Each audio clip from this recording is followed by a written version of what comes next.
Buenos días, buenas tardes, buenas noches, buena madrugada. Independientemente de la hora en que estén viendo esto, bienvenidos. Y aprovechen para suscribirse al canal para darme una mano. Y comenten ahí, ¿desde qué ciudad están viendo esta historia? Me llamo Antonio Silva, pero todos me conocen como Toño el Trailero. Tengo 52 años y llevo más de 30 recorriendo todo México, llevando carga de un lado para otro. Aquel día de octubre, el calor era infernal en la carretera federal 57 a la altura de San Luis Potosí. El sol golpeaba fuerte el parabrisas de mi Volvo blanco y el olor a diésel mezclado con el polvo del desierto entraba por las rendijas de la cabina. Estaba regresando de una entrega en Ciudad de México, llevando una carga de materiales de construcción con destino a Monterrey, Nuevo León. Era un viaje más, como tantos otros que había hecho en la vida. Pero algo ese día era diferente. Sentía un peso en el pecho que no conseguía explicar. Tal vez fuera la soledad que me acompañaba desde hacía 5 años, desde que mi Lupita murió de cáncer. La carretera estaba más vacía de lo normal para un día de semana. Solo pasaban algunos coches esporádicamente y, de vez en cuando, algún otro trailero que aceleraba y tocaba el claxon en saludo. Yo respondía automáticamente, pero mi cabeza estaba lejos. Pensaba en la casa vacía que me esperaba en Guadalajara, en los fines de semana largos, sin tener con quién hablar, en las comidas solitarias, en la mesa de la cocina. El radio del camión tocaba una canción de banda que hablaba de despecho y amor perdido. Lo apagué, irritado. No estaba con paciencia para oír cosas que removieran aún más mis sentimientos. Prefería el ruido del motor, el silbido del viento en las rendijas y el crujido de la carrocería bamboleándose en el asfalto lleno de baches. Eran casi las 5 de la tarde cuando resolví parar en una gasolinera para cargar combustible y comer algo. Mi estómago rugía hacía horas, pero había perdido la costumbre de sentir hambre de verdad. Comía por obligación, para mantener el cuerpo funcionando. La vida había perdido el sabor después de que Lupita se fue. La gasolinera era de esas pequeñas, a pie de carretera, con una fonda anexa que vendía quesadillas, sopes y café de olla.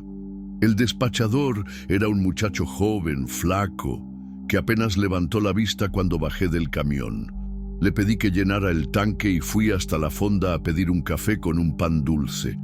La dueña del establecimiento era una señora de unos 60 años, cabello canoso recogido en un chongo, delantal sucio de aceite y harina. Tenía un aire acogedor, de quien ya ha visto mucho en la vida. Mientras calentaba mi pan dulce, me sacó conversación. Se le ve con la cara de quien carga el mundo a cuestas, don Toño. Así no se puede. Me sorprendió que supiera mi nombre, pero luego recordé que estaba escrito en el lateral del camión. Sonreí sin mucho ánimo y respondí: «Es la vida, doña. Uno la va llevando como puede». «Llevando no, mi hijo. Uno tiene que vivirla. Si no, se convierte en un fantasma andando por ahí». Aquellas palabras me tocaron más de lo que esperaba. Pagué la cuenta, agradecí y volví al camión con un nudo en la garganta. La vieja tenía razón. Estaba volviéndome un fantasma, en serio. Andando por las carreteras de México sin sentir nada, sin ver nada, solo cumpliendo el trayecto. Volví a la carretera con esas ideas martillando en la cabeza. El sol comenzaba a descender en el horizonte, tiñendo el cielo de naranja y rojo. Era bonito, pero ya ni siquiera prestaba atención a esas cosas. Mi vida se había convertido en una rutina automática: recoger carga, entregar, volver, repetir. La carretera federal 57 en ese tramo pasa por varios pueblitos del interior de San Luis Potosí, lugares con nombres bonitos como Matehuala, Doctor Arroyo, Vanegas. Ya había pasado por todos ellos cientos de veces, pero siempre corriendo, siempre con prisa por llegar al destino. Nunca paraba para conocer, para conversar con la gente, para sentir el ritmo de la vida de aquellos lugares pequeños. El indicador del combustible aún marcaba más de la mitad, pero sabía que tendría que parar de nuevo antes de que anocheciera. No me gustaba conducir de noche por esa región. La carretera tenía muchos baches y curvas peligrosas, además de los asaltos que andaban ocurriendo con más frecuencia. Faltaban unos 100 kilómetros para llegar a Saltillo cuando comencé a ver nubes oscuras formándose en el horizonte. Olía a lluvia en el aire. El viento se hizo más fuerte y los mezquites del desierto comenzaron a balancearse nerviosos. Iba a caer un aguacero, de esos que inundan la carretera y dejan el tráfico parado por horas. Aceleré un poco, intentando ganar tiempo antes de que llegara la lluvia. El camión rugía subiendo las lomas de la carretera, la carga bamboleándose en la carrocería. Sentí una punzada de preocupación. Si la lluvia era muy fuerte, tendría que parar y esperar a que pasara. Y yo odiaba quedarme parado, solo con mis pensamientos. Fue cuando vi algo extraño al lado de la carretera, unos 500 metros más adelante. Parecía un coche parado en el arcén, medio torcido, como si se hubiera salido de la carretera rápidamente. Disminuí la velocidad y encendí la luz de emergencia. Podía ser algún conductor con problemas en el coche, necesitando ayuda. Conforme me aproximé, vi que era un Tsuru rojo, medio viejo, con la puerta del conductor abierta. No había nadie en el coche. Aquello me dejó con un presentimiento malo. Paré el camión unos 50 metros más adelante y bajé para ver si encontraba a alguien. El primer trueno resonó a lo lejos. La lluvia no tardaría. Y yo no tenía idea de que, en aquellos próximos minutos, mi vida iba a cambiar para siempre. El viento aumentó de intensidad mientras me acercaba al Tsuru rojo abandonado. Los mezquites del desierto se balanceaban violentamente y hojas secas volaban por la carretera.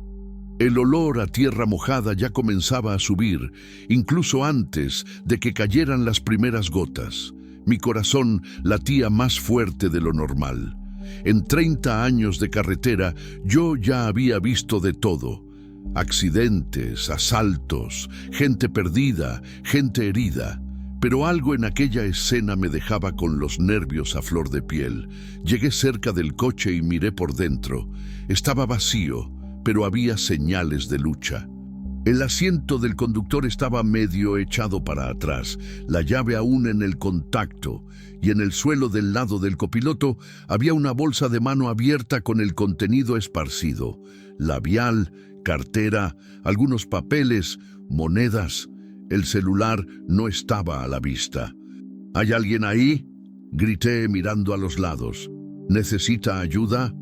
Solo el viento respondió, haciendo un ruido extraño entre las hojas de los árboles.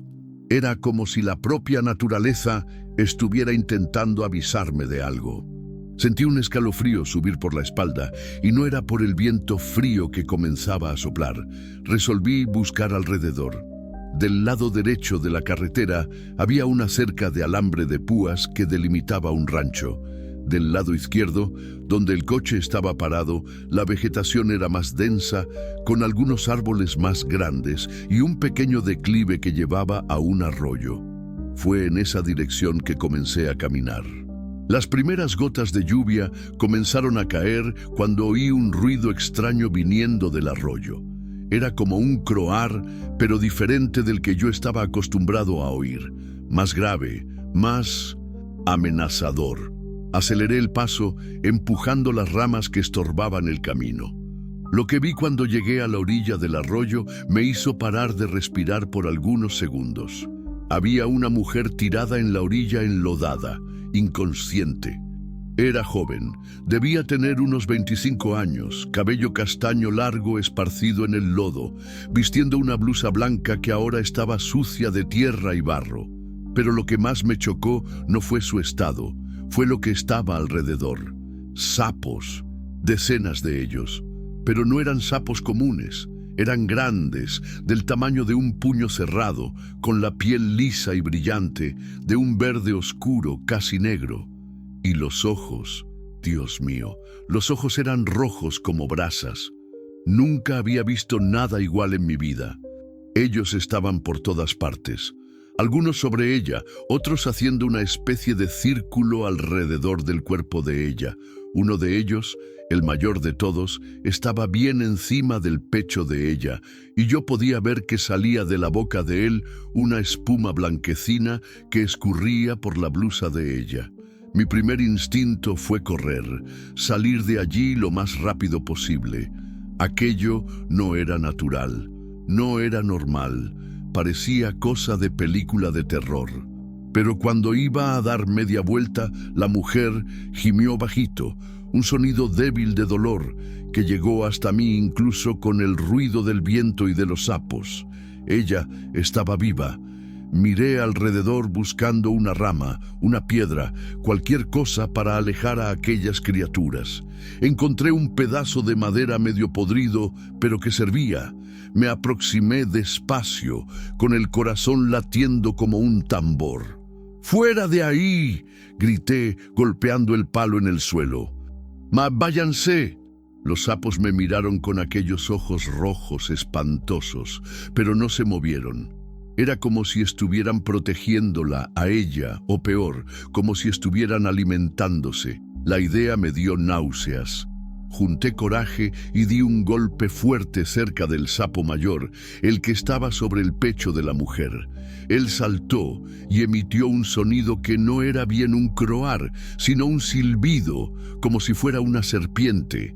Los otros comenzaron a agitarse, saltando de un lado para otro, pero sin salir de cerca de ella. La lluvia aumentó de intensidad y la situación estaba volviéndose desesperadora. La mujer podía morir allí mismo si yo no hacía algo rápido. Respiré hondo, murmuré una oración que mi madre me enseñó cuando yo era niño y partí al ataque. Comencé a golpear el palo en el agua, haciendo ruido, gritando. Los sapos finalmente comenzaron a dispersarse, saltando en dirección al arroyo. Algunos resistieron, principalmente el mayor, que quedó mirándome con una agresividad que nunca vi en animal ninguno. Pero después de que le di unas 3 golpes bien cerca de él también se fue, siempre mirándome con aquellos ojos rojos diabólicos. Cuando finalmente conseguí acercarme a la mujer, mi respiración estaba descontrolada. La lluvia caía fuerte ahora, mezclándose con el sudor en mi rostro. Me arrodillé en el lodo al lado de ella y comprobé si estaba respirando.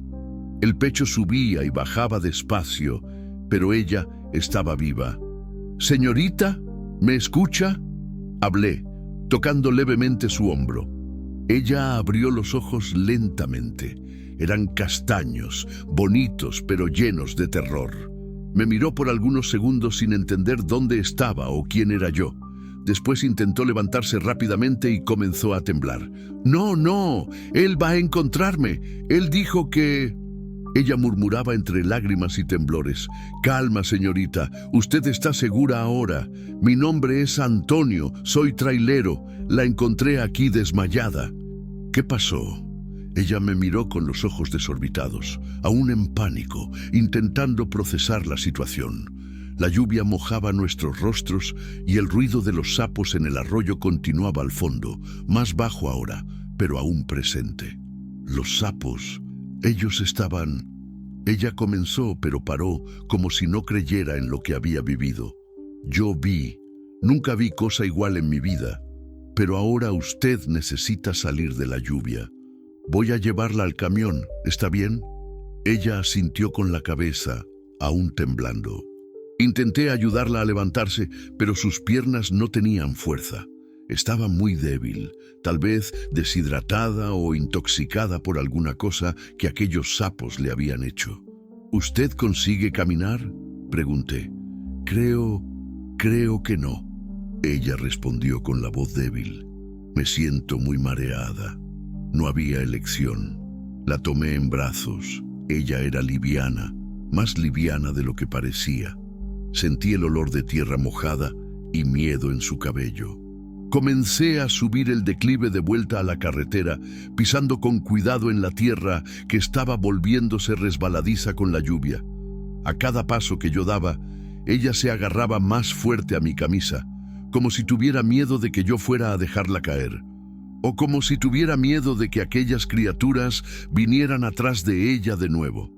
¿Cómo se llama usted?, pregunté, intentando mantenerla despierta.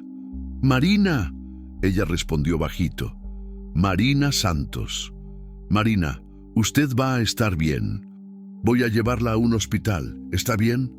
No, ella dijo con una urgencia que me sorprendió. No puedo ir al hospital. Él va a encontrarme. ¿Quién, Marina? ¿Quién va a encontrarla? Pero ella se había desmayado de nuevo en mis brazos. Cuando llegamos al camión, la lluvia caía a cántaros. Abrí la cabina y la coloqué en el asiento del copiloto con cuidado. Ella estaba mojada, sucia de lodo y muy pálida. Encendí el camión para calentar la cabina y agarré una toalla que siempre cargaba para intentar secarla un poco. Fue cuando reparé en las marcas. Había pequeñas marcas moradas en el cuello y en los brazos de ella, como si alguien la hubiera agarrado con fuerza, y en una de las manos arañazos que parecían frescos. Marina comenzó a volver en sí despacio. Abrió los ojos y me miró con gratitud, pero aún con mucho miedo. Gracias, ella susurró. Pensé que iba a morir allá. ¿Qué estaba haciendo usted en aquel lugar, Marina? ¿Y dónde está el dueño del coche rojo? El rostro de ella cambió completamente, los ojos se llenaron de lágrimas y ella comenzó a temblar de nuevo. Era mío, ella dijo. El coche era mío. Yo estaba huyendo de él. ¿De él quién? Ella respiró hondo, como si necesitara juntar coraje para hablar. Del hombre que yo creía que amaba, del hombre que casi me mata hoy. La lluvia golpeaba fuerte el techo de la cabina, creando un ruido constante que se mezclaba con el sonido del motor encendido. Ajusté el calentador y agarré una botella de agua que tenía en la hielera del camión. Marina aún temblaba, pero ya conseguía mantener la cabeza erguida.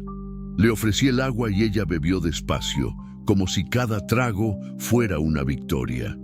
Marina, nosotros necesitamos salir de aquí. Hablé mirando la carretera que comenzaba a inundarse. Esta lluvia está volviéndose peligrosa. Hay una gasolinera unos 15 kilómetros más adelante. Podemos esperar a que el aguacero pase allá. Ella asintió con la cabeza, pero vi el miedo volviendo a sus ojos. ¿Y si él está buscándome? ¿Y si él me encuentra? ¿Quién es él, Marina? Usted necesita contarme lo que está pasando. Ella quedó en silencio por algunos segundos, mirando por la ventana empañada. Las lágrimas volvieron a escurrir por su rostro, mezclándose con el agua de la lluvia que aún goteaba de su cabello. ¿Usted va a la iglesia, don Antonio? La pregunta me pilló desprevenido. Hacía tiempo que nadie me preguntaba eso. Iba. Mi esposa era muy católica. Nosotros íbamos todos los domingos a misa. Después que ella murió, medio que me alejé. Pues sí, ella dijo con una sonrisa amarga. Yo siempre fui evangélica, desde niña. Mi madre me llevaba a la Asamblea de Dios toda semana. Yo crecí creyendo que Dios tenía un plan perfecto para mi vida, ¿sabe? Que si yo oraba bastante, si yo fuera una buena cristiana, Él iba a darme un marido temeroso de Dios, una familia bendecida. Encendí el camión y salí despacio del arcén. La lluvia estaba tan fuerte que mal se veía la carretera. Encendí el intermitente y disminuí la velocidad. Marina continuó hablando, como si necesitara sacarlo todo fuera. Conocí a Rafael en la iglesia. Él había llegado hacía poco tiempo a la congregación. Era guapo, educado, sabía todos los versículos de memoria. Levantaba las manos en las alabanzas, hablaba en lenguas. Siempre estaba dispuesto a ayudar en los trabajos de la iglesia. Ella paró para beber otro sorbo de agua. Las manos aún temblaban. Empezó a sacarme plática después de los cultos. Elogiaba mi ropa. Decía que admiraba mi dedicación, que yo tenía una luz especial. Yo quedé encantada, ¿sabe? Nunca había tenido novio. A los 24 años yo aún era virgen. Y él parecía ser exactamente lo que yo le había pedido tanto a Dios. La carretera estaba poniéndose cada vez más peligrosa. Había charcos enormes formándose y yo sentía el camión patinando de vez en cuando. Pero Marina necesitaba hablar y yo necesitaba oír. Empezamos a platicar por WhatsApp. Él mandaba versículos bíblicos todos los días por la mañana. Hablaba sobre los planes de Dios para nosotros dos. Orábamos juntos por teléfono. Por 3 meses fue así. Yo creía que había encontrado al hombre que Dios había separado para mí. ¿Y cuándo empezaron a ser novios? En el 4.º mes. Él me llamó para una conversación seria después del culto del miércoles. Dijo que había orado mucho y que Dios había confirmado en su corazón que nosotros dos éramos el uno para el otro.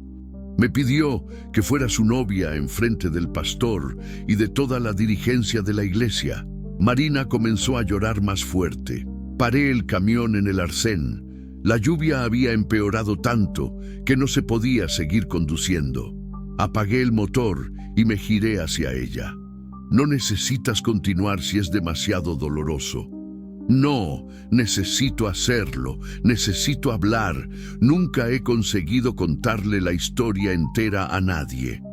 Ella secó las lágrimas con el dorso de la mano y respiró hondo.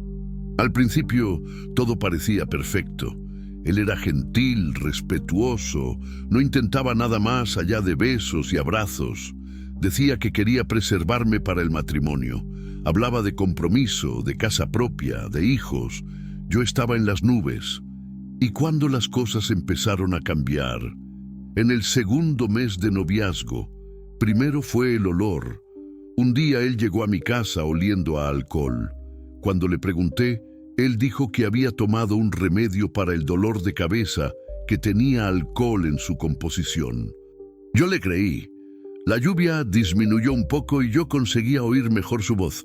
Era una voz bonita, melodiosa, pero cargada de dolor. Después empezaron las desapariciones. Él desaparecía los fines de semana.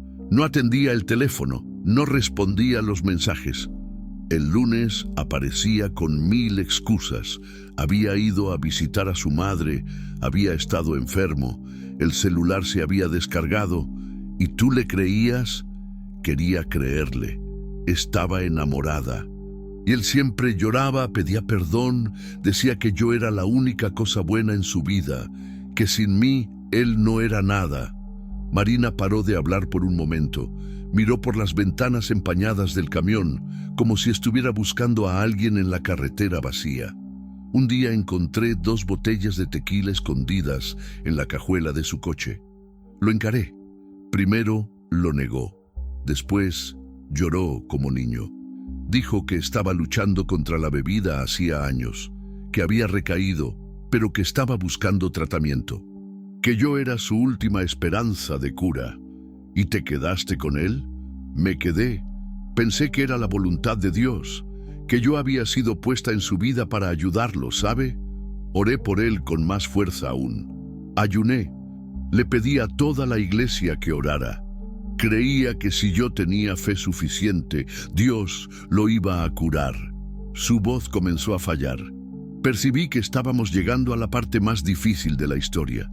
Pero él empeoró, ¿no es así? Mucho. Empezó a beber a escondidas durante la semana. Llegaba alterado a los encuentros. Se ponía agresivo con las palabras. Decía que yo era muy exigente, muy santa, muy latosa, que ningún hombre me iba a querer porque yo no sabía nada de la vida. Marina, yo empecé a definirme, don Toño. Dejé de comer bien, no conseguía dormir. Adelgacé 10 kilos en 2 meses. Mi madre vivía preguntando qué estaba pasando, pero yo me moría de vergüenza de contarle. En la iglesia, todo el mundo creía que nosotros éramos la pareja perfecta. La lluvia había parado casi completamente. Apenas algunas gotas caían en el parabrisas. Pero dentro de la cabina del camión, la tempestad continuaba fuerte en los ojos de Marina. Hubo una noche que yo llegué al fondo del pozo. Estaba en el baño de casa, arrodillada en el suelo frío, con la Biblia abierta en el Salmo 91. Lloré tanto que pensé que iba a morir ahogada en mis propias lágrimas.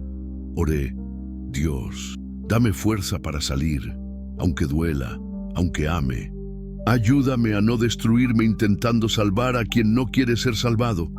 Ella hizo una pausa, como si estuviera reviviendo aquel momento.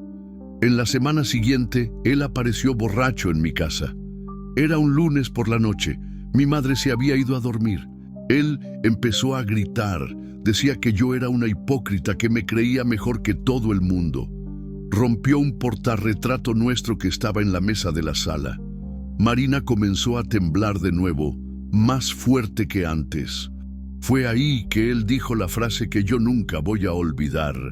Tú no eres nada sin mí, Marina. Nunca vas a encontrar a otro hombre. Eres fea, latosa y no sabes nada de la vida. ¿Quién va a querer a una virgen de 25 años que solo sabe rezar? Sentí una rabia subiendo por el pecho, el tipo de rabia que yo no sentía hacía mucho tiempo. ¿Y te fuiste? En aquella madrugada misma. Preparé una maleta pequeña. Dejé el anillo de compromiso encima de la Biblia de él, que estaba en la mesa, y me fui. Volví a la casa de mi madre. «¿Hiciste bien?» Pensé que sí. Quedé 2 semanas en silencio, intentando recomponerme. Después volví a trabajar. Yo era repostera, trabajaba con mi hermana, y empecé a frecuentar otra iglesia. Creía que había conseguido recomenzar. Pero él volvió. Hoy por la mañana, yo había salido para hacer una entrega sola, un pastel de cumpleaños en un rancho aquí cerca. Cuando estaba volviendo, él apareció atrás de mí en la carretera. Empezó a hacer señal de luz, a tocar el claxon. Pensé que era alguien queriendo adelantarme. Marina respiró hondo, preparándose para contar la parte más difícil. Cuando paré para ver qué era, él bajó de su coche y vino corriendo en mi dirección. Estaba trastornado, borracho, gritando que yo tenía que volver con él, que yo era de él, que si no era de él, no sería de nadie más. Dios mío, Marina. Conseguí correr y entrar en mi coche, pero él lanzó una piedra contra la ventana. Los vidrios rotos cortaron mi brazo. Aceleré, pero él venía atrás. La persecución duró casi 20 minutos. ¿Y cómo fuiste a parar a aquel arroyo? Intenté entrar en un camino de tierra para despistarlo, pero perdí el control del coche en una curva. Choqué contra un árbol. No fue fuerte, pero el coche dejó de funcionar. Salí corriendo hacia el monte. Él bajó del coche gritando que iba a matarme, que iba a enterrarme allí mismo y que nadie nunca iba a encontrarme. Marina paró de hablar y me miró con los ojos llenos de gratitud y terror. Corrí hasta que no pude más. Cuando llegué a la orilla del arroyo, me desmayé. La última cosa que recuerdo fue sentir algo pegajoso en mi piel y un olor horrible. Cuando desperté, usted estaba allí. ¿Y los sapos? Yo no sé, don Toño. Nunca vi nada igual. Era como si ellos me hubieran protegido de él. Cuando me desmayé, oí él gritando mi nombre bien cerca. Pero cuando desperté con usted, él ya no estaba allí. ¿Y los sapos? ¿Qué? Ellos no parecían normales, parecían diferentes, como si hubieran venido de otro lugar. Quedamos en silencio por algunos minutos. La lluvia había parado completamente y ya empezaba a oscurecer. Yo necesitaba tomar una decisión sobre qué hacer con Marina. No podía dejar que ella volviera a casa sola, no con aquel loco atrás de ella. Marina, ¿tienes a dónde ir? ¿Algún lugar seguro? Tengo una tía en Mazatlán, hermana de mi madre, pero no tengo dinero para el pasaje y mi coche quedó allá en la carretera. ¿Y tu familia? Mi madre no sabe nada. No quiero preocuparla. Y mi hermana, ella siempre creyó que yo exageraba con las cosas de la iglesia. No va a entender. Miré a Marina. Ella estaba más calmada ahora, pero aún frágil. La blusa blanca estaba seca, pero manchada de lodo. El cabello castaño comenzaba a quedar menos mojado. Ella era bonita. No entendía cómo alguien podía tratar a una mujer de esa forma. Mira, hablé tomando una decisión que me sorprendió. Yo estoy yendo a Monterrey a hacer una entrega. Mazatlán queda de camino. Si quieres, puedo llevarte hasta allá. Los ojos de ella se llenaron de lágrimas de nuevo, pero esta vez de alivio. ¿En serio? ¿Usted haría eso por mí? Lo haría, pero primero necesitamos volver allá y sacar tus cosas del coche y avisar a la policía. ¡No!, ella dijo agarrando mi brazo. Por favor, no llame a la policía. Él conoce a mucha gente en la ciudad. Y en su iglesia, todo el mundo cree que él es un santo. Nadie va a creerme. Marina, él te persiguió, te amenazó. Lo sé, pero ahora yo solo quiero desaparecer. Empezar de nuevo en otro lugar. Por favor. Miré en sus ojos y vi una determinación que no estaba allá antes. Marina había tomado una decisión, no iba a ser más víctima. Está bien, vamos a sacar tus cosas e irnos de aquí. Gracias, don Toño. Dios lo puso en mi camino. Encendí el camión y volví a la carretera. Pero una cosa me incomodaba. Cuando encontré a Marina en el arroyo, algo en aquellos sapos no era natural. Y tengo la sensación de que nuestra jornada hasta Mazatlán no iba a ser tan simple como yo imaginaba. La carretera estaba encharcada, pero ya se podía pasar. Los faros del camión cortaban la oscuridad que comenzaba a formarse. Eran casi las 7 de la noche y el cielo aún estaba cargado de nubes pesadas. Marina quedó quieta durante el trayecto de vuelta, mirando por la ventana con una expresión que mezclaba miedo y determinación. ¿Estás segura de que quieres hacer esto?, pregunté cuando llegamos cerca del lugar donde el Tsuru estaba parado. Podemos comprar tus cosas en Mazatlán, yo puedo adelantar el dinero. No, ella respondió firme. Hay cosas importantes allá. Documentos, algunos recuerdos de mi madre, y necesito mi celular para avisarle a mi tía que estoy yendo. Paré el camión a unos 100 metros del coche de ella. A la distancia, el Tsuru rojo parecía un fantasma abandonado al lado de la carretera. Agarré una linterna del compartimento de herramientas y chequé si tenía batería. «Quédate aquí en el camión», hablé. «Voy a ir a sacar tus cosas». «No», ella dijo agarrando mi brazo con fuerza. «No me dejes sola. Si él vuelve». La miré y vi el terror volviendo a sus ojos. Marina estaba realmente asustada. Un miedo profundo que iba más allá de lo que ella me había contado. Había algo más en toda esa historia. Está bien, pero tú te quedas a mi lado todo el tiempo. Y si yo te mando correr, tú corres. ¿Entendido? Ella asintió. Bajamos del camión juntos. El aire estaba pesado, cargado de la humedad de la lluvia que había pasado. El olor a tierra mojada se mezclaba con algo más. Algo que yo no conseguía identificar. Era como si el propio aire estuviera diferente allí. Llegamos al Tsuru y yo iluminé el interior con la linterna. Todo estaba como yo lo había dejado antes. La bolsa de Marina esparcida en el suelo, algunos papeles mojados, la llave aún en el contacto. «Saca tus cosas rápido», hablé, manteniendo la linterna encendida mientras ella juntaba sus pertenencias. Fue cuando oí el ruido. Era un croar, pero no venía del arroyo, venía de atrás de nosotros, de la dirección de la carretera. Me giré despacio y casi dejé caer la linterna. Había decenas de aquellos sapos extraños esparcidos por el asfalto, unos 50 metros más adelante. Ellos estaban parados como si estuvieran esperándonos. «Marina», llamé bajito, «necesitamos irnos de aquí, ahora». «¿Qué pasó?», ella preguntó aún revolviendo en la bolsa. «Mira hacia la carretera».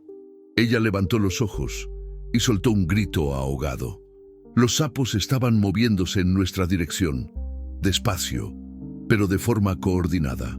Era como si fueran un ejército marchando, y aquellos ojos rojos brillaban en la oscuridad como pequeñas brasas. «Esto no es natural», murmuré. «Un sapo no actúa así. Don Toño, necesitamos irnos de aquí». Marina dijo, con la voz temblando. Pero cuando nos giramos para volver hacia el camión, vimos que estaba rodeado también. Había sapos por todos lados, creando una especie de barrera entre nosotros y nuestra fuga. «Cálmate», hablé, más para mí mismo que para ella. «Vamos a salir despacio, sin movimientos bruscos». Empezamos a caminar en dirección al camión, pasando por entre los sapos. Ellos nos acompañaban con aquellos ojos rojos, pero no atacaban. Era como si estuvieran estudiándonos, intentando entender nuestra intención. Estábamos a unos 20 metros del camión cuando oímos el sonido de un motor aproximándose. Faros aparecieron en la curva, viniendo en nuestra dirección. Mi corazón se disparó. Si fuera el exnovio de Marina, la situación iba a ponerse mucho peor. «¡Es él!», Marina susurró, paralizada de miedo. El coche pasó directo por nosotros, pero disminuyó la velocidad cuando el conductor vio la cantidad de sapos en la carretera. Era un sedán plateado, con un hombre solo dentro. No era el tipo del que Marina estaba huyendo, pero aún así se encendió la alerta en mi pecho. El hombre paró el coche y bajó. Era delgado, de unos 40 años, usando una camisa de vestir y pantalón de mezclilla. Tenía un aire extraño, medio nervioso. «¿Están bien?», gritó. «¿Qué diablos es todo esto?». «Estamos bien», respondí, «solo intentando salir de aquí». «Nunca he visto tanta rana junta así», él dijo aproximándose. «Debe ser por causa de la lluvia». Fue cuando reparé en que él estaba mirando a Marina de una forma extraña. No era una mirada de preocupación, era otra cosa. Reconocimiento, tal vez. «Marina», él dijo, parando a unos 5 metros de nosotros. «Marina Santos». Ella quedó blanca como el papel. «¿Cómo conoces mi nombre?». «Yo soy Valmir, hermano de Rafael. Él está buscándote hace horas. Dijo que ustedes habían discutido y que tú saliste sin avisar nada. Sentí la sangre helarse en las venas. Aquello era una trampa». «Marina, vámonos», hablé bajo. «Ahora». Pero Valmir ya estaba sacando el celular. «Rafael, la encontré. Está aquí en la carretera con un trailero». «Sí, ella está bien». «No», Marina gritó, «no le llames. Cálmate, muchacha, él solo quiere conversar. Ustedes pueden resolver esto como gente civilizada». Aquello me dio una rabia que no sentía hacía mucho tiempo. Agarré a Marina por la mano y empecé a jalarla en dirección al camión. «Nos vamos», hablé alto para Valmir, «y usted no va a impedirlo». «Espérate, amigo», él dijo guardando el celular. «No necesitas meterte en esto. Es problema de familia. Ella no quiere ver a su hermano. Respete su decisión». «Escucha aquí», Valmir dijo cambiando el tono de voz. «Tú no conoces la situación. Esta de aquí está medio desequilibrada. Hace un escándalo por cualquier cosa. Rafael es un tipo de bien, trabajador, evangélico». «¿Evangélico que bebe y golpea a una mujer?», disparó. «¿Ella te dijo eso?». Él rió, típico de ella, siempre dramatizando. Fue cuando algo extraordinario sucedió. Los sapos, que hasta entonces estaban solo observándonos, comenzaron a agitarse. El croar quedó más alto, más agresivo, y ellos empezaron a moverse en dirección a Valmir. «¿Qué chingados es esto?», dijo, dando pasos para atrás. En cuestión de segundos, había decenas de sapos alrededor de sus pies. Y diferente de lo que había sucedido conmigo en el arroyo, ellos no estaban solo observando. Estaban atacando. Valmir comenzó a gritar cuando los sapos comenzaron a subir por sus piernas. Intentó patearlos, pero para cada uno que él quitaba, aparecían 2. Y yo podía ver que ellos estaban liberando aquella espuma blanca, la misma que vi en el pecho de Marina. «¡Ayúdame!», gritó. «¡Quita estos bichos de mí!». Por un momento, pensé en ayudarlo, pero Marina sujetó mi brazo. «Déjalo», dijo, con una calma que me asustó. «Ellos saben lo que están haciendo. Marina, el hombre puede morir. Él no va a morir, pero tal vez aprenda a no meterse donde no lo llaman». Valmir consiguió llegar hasta su coche, aún cubierto de sapos. Entró rápidamente y encendió el motor. A través del parabrisas vi que él estaba en pánico, intentando quitar los sapos que habían entrado en el coche con él. Salió disparado, haciendo una curva peligrosa y desapareciendo en la oscuridad de la carretera. Así que él se fue. Los sapos volvieron al comportamiento anterior, calmos, observadores, pero no agresivos con nosotros. ¿Cómo ellos sabían? Pregunté a Marina. ¿Sabían qué? Que él era peligroso, que estaba allí para perjudicarte. Marina me miró con una expresión extraña, como si ella misma no entendiera completamente lo que estaba sucediendo. No sé, don Toño, pero desde que desperté en aquel arroyo, siento que alguna cosa cambió, como si ellos me hubieran marcado de alguna forma. Llegamos al camión y entramos rápidamente. Encendí el motor y comencé a salir de allí lo más rápido posible. Pero antes de acelerar, miré por el retrovisor. Los sapos aún estaban allí, pero ahora ellos parecían estar despidiéndose. Era una imagen que yo nunca voy a olvidar. Marina, ¿tú estás segura de que no recuerdas nada del tiempo que quedaste desmayada en el arroyo? Tengo algunas imágenes confusas, como si fueran sueños. Recuerdo de voces, susurros, como si alguien estuviera explicándome alguna cosa, pero no consigo entender qué era. ¿Qué tipo de explicación? Sobre protección, sobre encontrar fuerza donde uno menos espera, sobre cómo la naturaleza a veces interviene cuando la justicia de los hombres falla. Sentí un escalofrío en la espalda. Aquello todo estaba muy más allá de mi comprensión, pero una cosa yo sabía. Marina no era más la misma mujer que yo había encontrado desmayada algunas horas atrás. Alguna cosa había cambiado en ella, y por los próximos kilómetros hasta Mazatlán yo iba a descubrir que...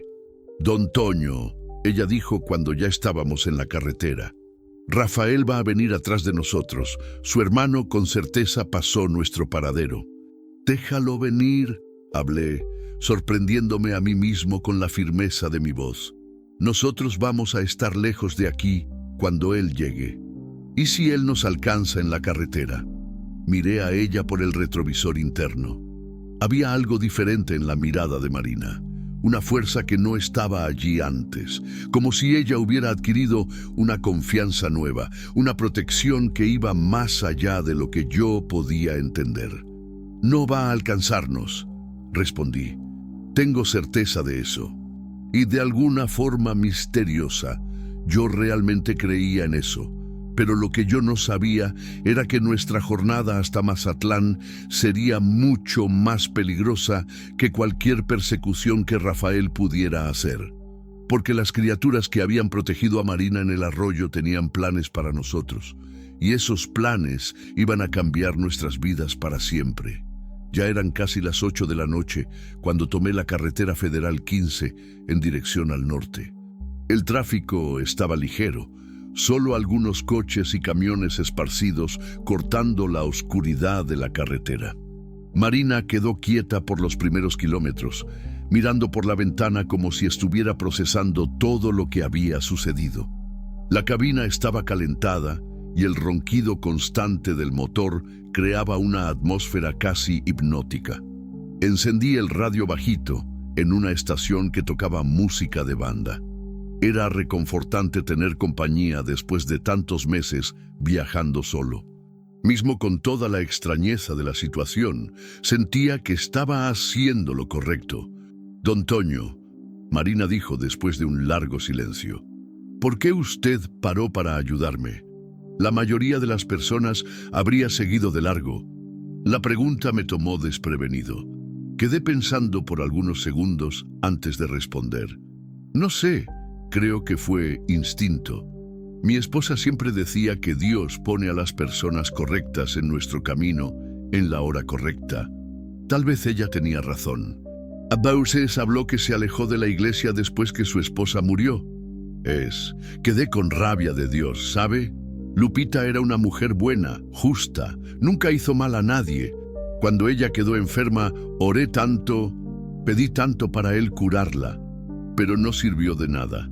¿Y ahora? ¿Aún tiene rabia? Pensé en la pregunta mientras adelantaba un camión cargado de ganado.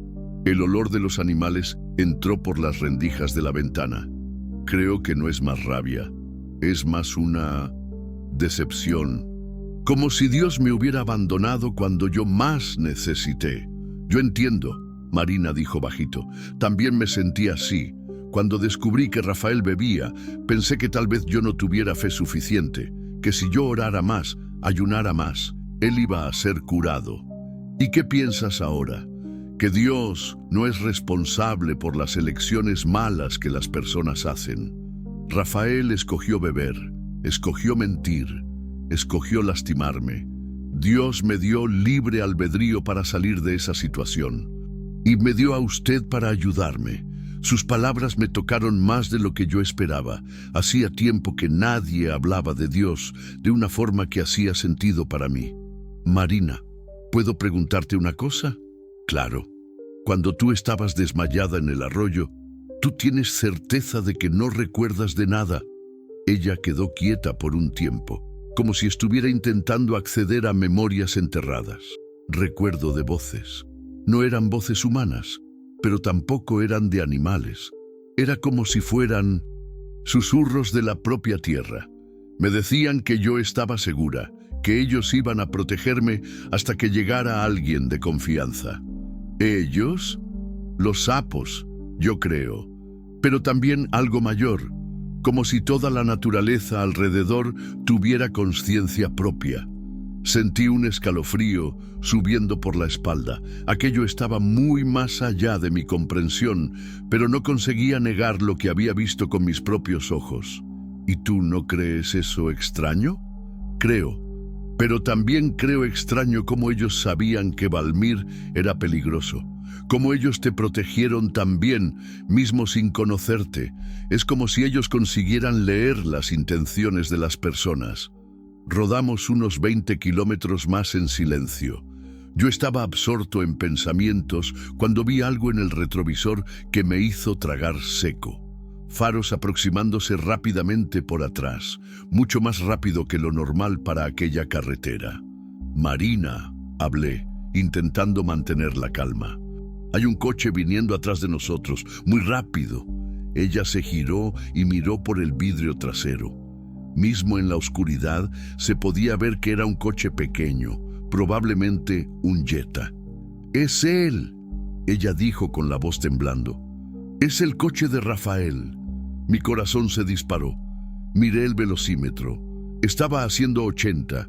El coche atrás debía estar a más de 100, ganando distancia rápidamente. Él debe haber salido atrás de nosotros luego después que su hermano llamó. Hablé acelerando el camión. ¿Cuánto tiempo hace que ustedes terminaron? 3 semanas. Pero él no acepta. Ya apareció en mi casa 2 veces. Mi madre tuvo que amenazar con llamar a la policía. El coche estaba quedando cada vez más próximo. Podía ver los faros altos en el retrovisor, ofuscando mi visión. Aceleré más, pero un camión cargado no compite con un coche pequeño en una carretera recta. Don Toño, él es capaz de cualquier cosa cuando está borracho.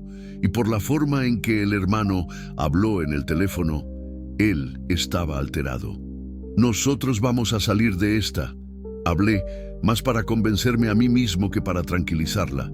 Fue cuando Rafael comenzó a parpadear los faros y tocar el claxon. Después vino pegado en la trasera del camión, intentando forzarme a parar. Podía sentir a Marina temblando en el asiento del pasajero. «Él quiere que yo pare», hablé. «No voy a parar». «No pares, por el amor de Dios. Si él me agarra». Ella no terminó la frase, pero yo entendí. La desesperación en su voz me decía todo. Rafael comenzó a intentar adelantar por la izquierda. La carretera tenía 2 carriles en cada sentido en aquel trecho, pero había algunos coches viniendo en la dirección contraria. Él aceleró, quedó al lado de mi cabina por algunos segundos y vi cuando bajó el vidrio. «¡Para esta chingadera ahí!», gritó. «¡Marina, vuelve aquí! Podía ver su rostro iluminado por el panel del coche. Estaba trastornado, con los ojos inyectados. Definitivamente estaba borracho. «No lo mires», hablé para Marina. «Quédate agachada». Pero ella estaba paralizada de miedo, mirándolo como quien ve una pesadilla ganando vida. Rafael volvió para atrás del camión cuando vio un coche viniendo en el carril contrario. Después intentó adelantar por la derecha usando el arcén. La situación estaba quedando peligrosa para todos los involucrados. Fue cuando sucedió algo que yo nunca voy a olvidar. De repente comenzaron a aparecer sapos en la pista. Primero eran algunos, esparcidos aquí y allí.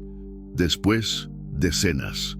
En pocos minutos había centenas de ellos cubriendo el asfalto. Era como si hubieran salido de la nada, materializándose en la oscuridad. «Dios mío», Marina murmuró. «Ellos vinieron». Disminuí la velocidad instintivamente. Los sapos no estaban solo parados en la pista. Ellos se movían de forma coordinada, creando obstáculos estratégicos. Y lo más impresionante, ellos se alejaban de enfrente de mi camión, abriendo camino para mí pasar, pero se concentraban donde el coche de Rafael intentaba avanzar. Vi por el retrovisor cuando él perdió el control. Su coche derrapó cuando intentó desviar de un grupo de sapos, chocó en el guardarraíl y paró en el arcén. No fue un accidente grave, pero fue suficiente para darnos una ventaja. «Ellos nos salvaron», Marina dijo sin creer en lo que estaba viendo. «¿Cómo ellos sabían dónde nosotros estábamos?», pregunté, aún intentando procesar lo que había sucedido. «No sé, pero siento que ellos están conectados conmigo de alguna forma. Desde que desperté en el arroyo, aceleré nuevamente, aprovechando la ventaja.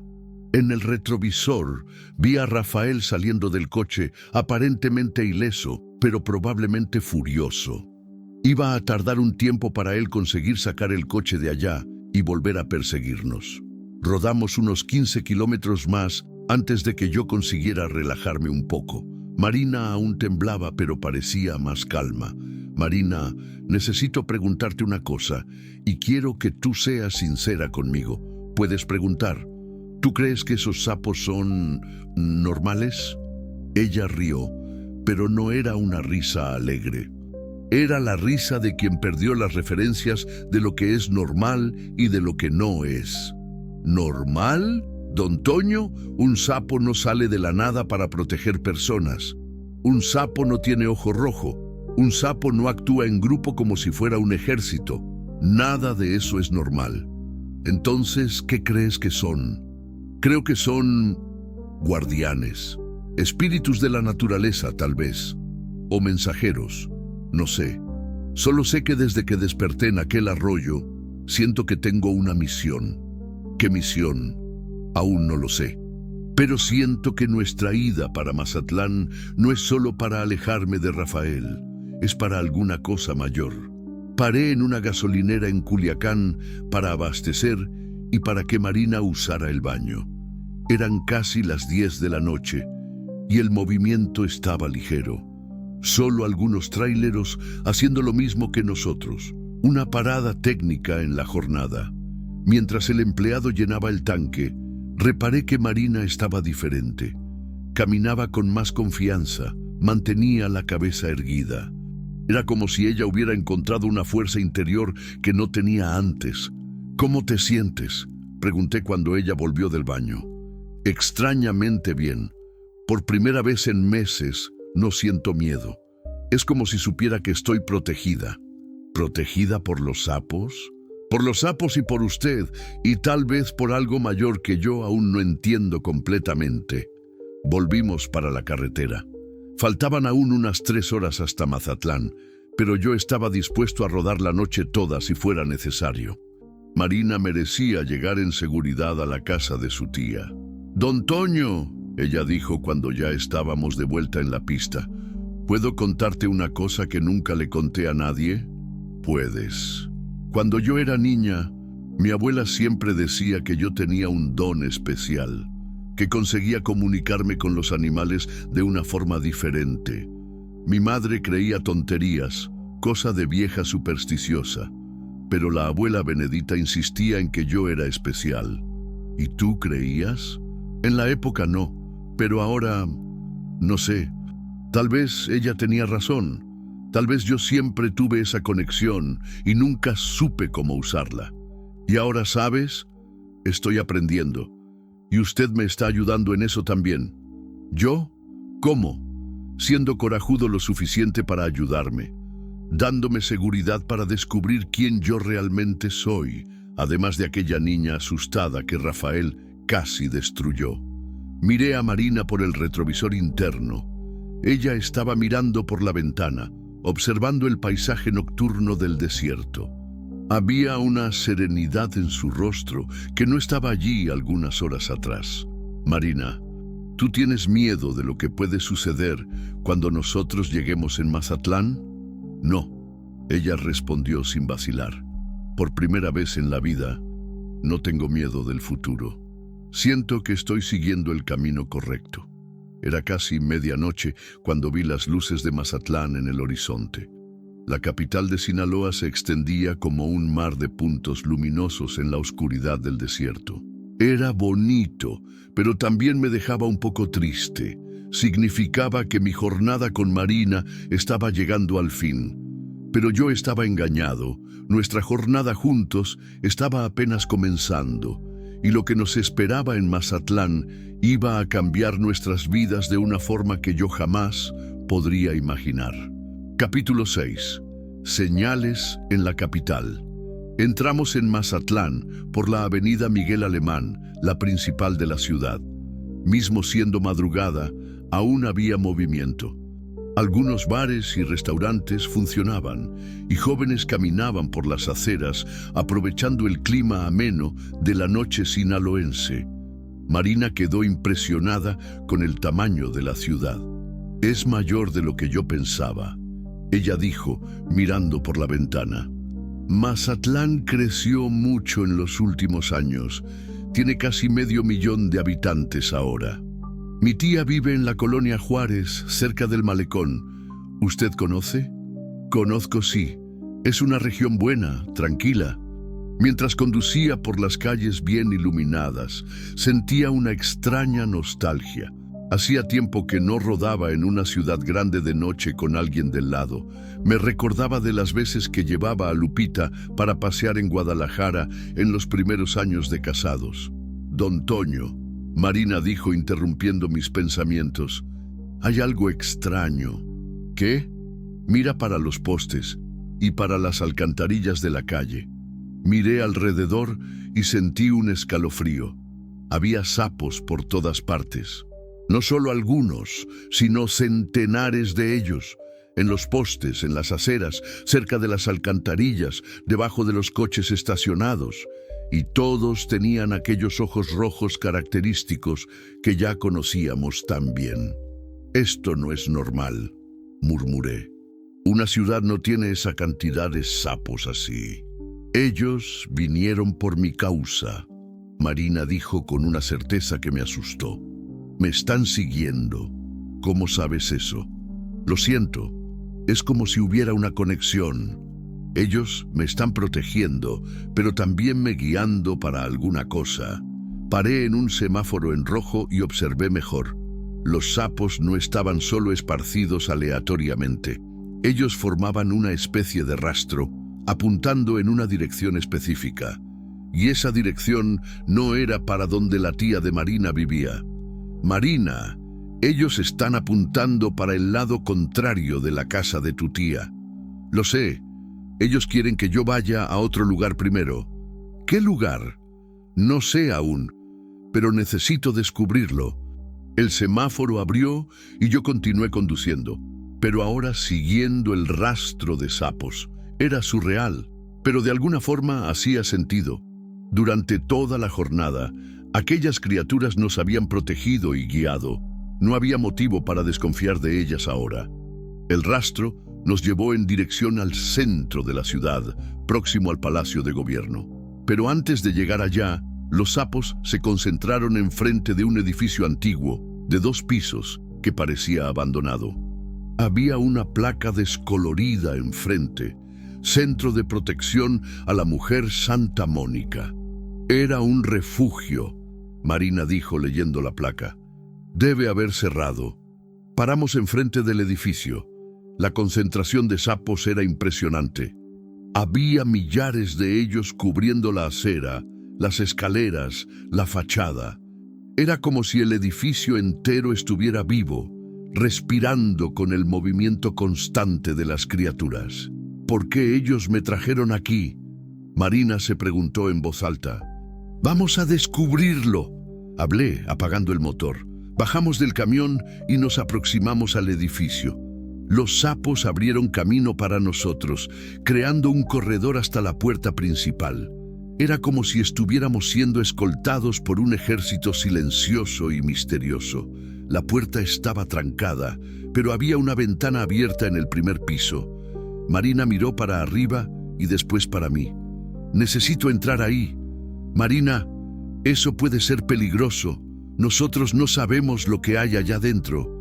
Los sapos no me traerían para un lugar peligroso. Ellos me están protegiendo. Ella tenía razón. Durante todo el día, aquellas criaturas habían demostrado una capacidad increíble de distinguir entre personas que representaban peligro y personas que eran seguras. Encontramos una puerta trasera que estaba entreabierta. Entramos con cuidado, usando la linterna de mi celular para iluminar el camino. El interior del edificio estaba empolvado, pero conservado. Parecía que había cerrado recientemente. En la planta baja había una recepción, algunas salas que debían ser usadas para atención y una cocina comunitaria. Subimos para el segundo piso, donde quedaban los dormitorios. Era un lugar simple, pero acogedor. Se podía imaginar a mujeres y niños viviendo allí, reconstruyendo sus vidas después de situaciones difíciles. ¿Por qué cerró? Marina preguntó, más para sí misma. Fue cuando encontramos un cuadro en la pared del corredor. Era una foto de la inauguración del centro, datada de 5 años atrás. Había una mujer anciana cortando la cinta, cercada por autoridades locales y mujeres que parecían ser las primeras refugiadas. Marina paró enfrente de la foto y quedó mirando fijamente. Don Toño, ¿usted está viendo eso? ¿Qué? La mujer de la foto, la que está cortando la cinta. Miré más de cerca. Era una señora de cabellos blancos, rostro bondadoso, usando un vestido simple pero elegante. Tenía algo familiar en ella, pero no conseguía identificar qué. Ella se parece con alguien que tú conoces. Conmigo, Marina dijo sin respirar. Ella se parece conmigo, pero 50 años más vieja. Miré de nuevo y sentí un choque. Marina estaba cierta. Los ojos, la forma del rostro, hasta la expresión. Era como si estuviéramos mirando para una versión futura de ella. Eso es imposible, murmuré. Tiene una plaquita debajo de la foto. Marina dijo, aproximándose más. Doña Benedita Santos, fundadora y mantenedora del Centro de Protección a la Mujer Santa Mónica. Marina quedó blanca como el papel. Santos, el mismo apellido que el mío. Puede ser coincidencia. No es coincidencia. Benedita era el nombre de mi abuela, la misma que decía que yo tenía un don especial. Sentí las piernas quedando flacas. Aquello estaba yendo más allá de cualquier explicación racional. Marina, tu abuela murió hace ¿cuánto tiempo? 10 años. Pero ella paró, como si una memoria estuviera volviendo. Ella siempre hablaba de una hermana que había venido para el norte cuando era joven. Una hermana que ella perdió contacto. Decía que ella era igual a mí, que también tenía el don. ¿Tú crees que esa doña Benedita era tu tía abuela? Tengo certeza. Y los sapos me trajeron aquí para descubrir eso. Continuamos explorando el edificio. En el último cuarto del corredor encontramos una oficina que parecía haber sido de la administración. Había una mesa antigua, algunas sillas y estantes llenos de pastas y documentos. Marina fue directo a una de las gavetas de la mesa. Estaba trancada, pero ella pasó la mano por encima de la cerradura y, inexplicablemente, la gaveta se abrió con un clic suave. ¿Cómo hiciste eso? No sé. Fue instinto. Dentro de la gaveta había un diario encuadernado en cuero marrón. Marina lo pegó con las manos temblando. En la capa estaba escrito: «Para Marina, mi sobrina nieta querida, cuando los guardianes la traigan hasta aquí». «Dios mío», ella susurró. Ella sabía que yo iba a venir aquí. Marina abrió el diario en la primera página. La letra era delicada, de alguien más anciano, pero firme. «Mi querida Marina, si tú estás leyendo esto, significa que los guardianes cumplieron su misión y la trajeron hasta este lugar. Mi hermana Benedita me contó sobre ti en sus cartas, sobre el don que heredaste de nuestra familia, sobre la capacidad de comunicarse con los espíritus de la naturaleza». Marina paró de leer, las lágrimas escurriendo por el rostro. «Continúa», pedí. «Yo también tengo ese don.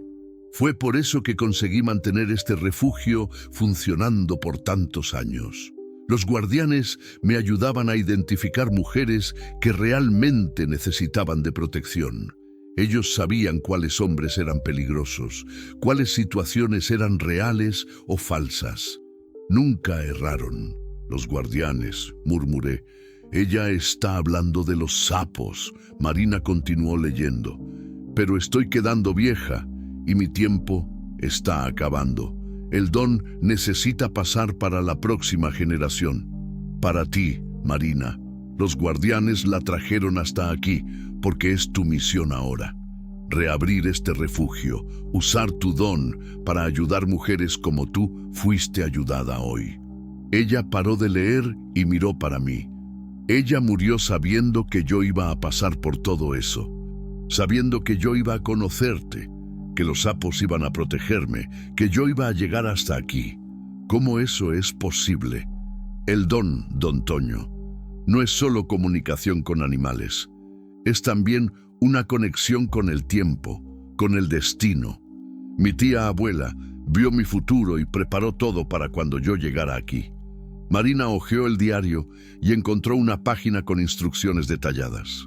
Cómo reabrir el refugio, contactos de abogados que iban a ayudar con la documentación, cuentas bancarias con dinero suficiente para comenzar el trabajo. Ella dejó todo listo.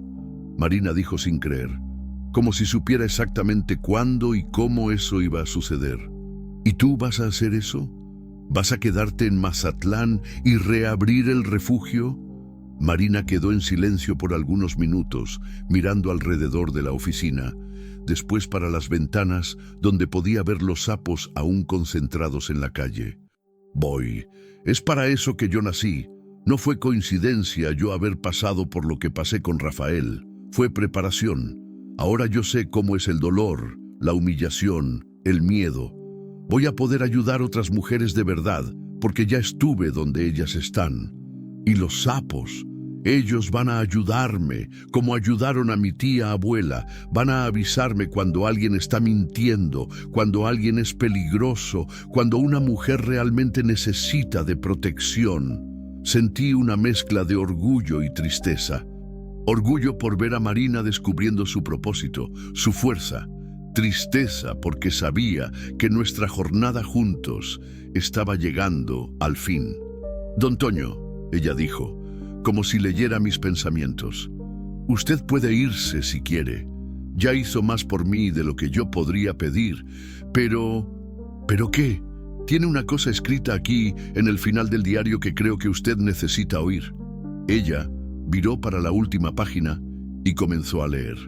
«El hombre que traiga a Marina hasta aquí no llegó hasta ella por acaso.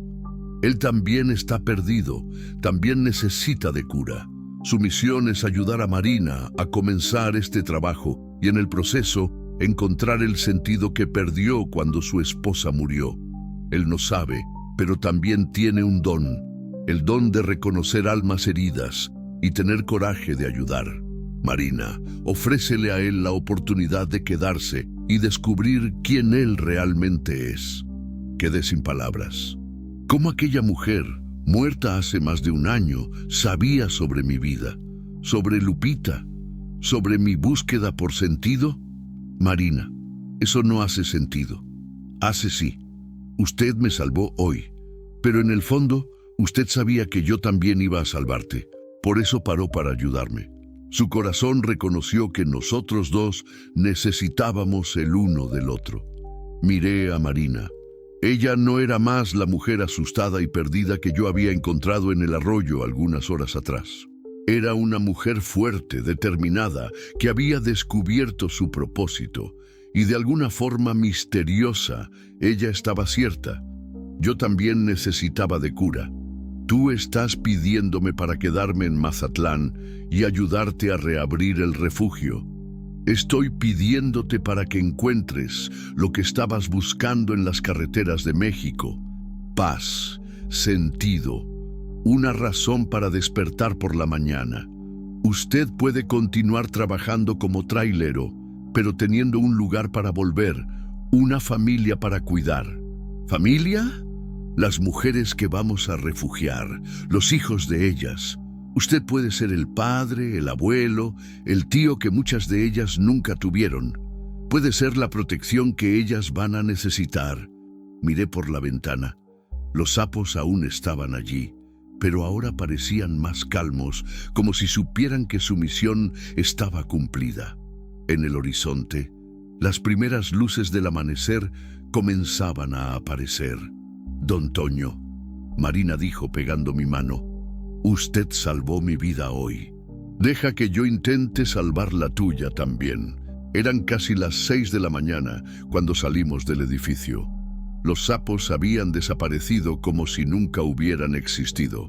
Las calles de Mazatlán volvieron a la normalidad, con el movimiento matinal de la ciudad despertando para un día más.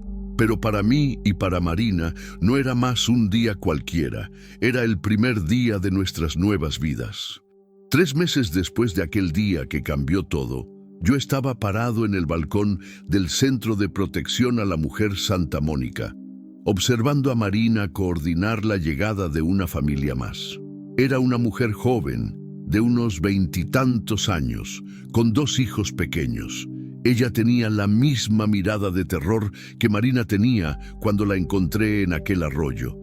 Pero también había algo más, una centella de esperanza.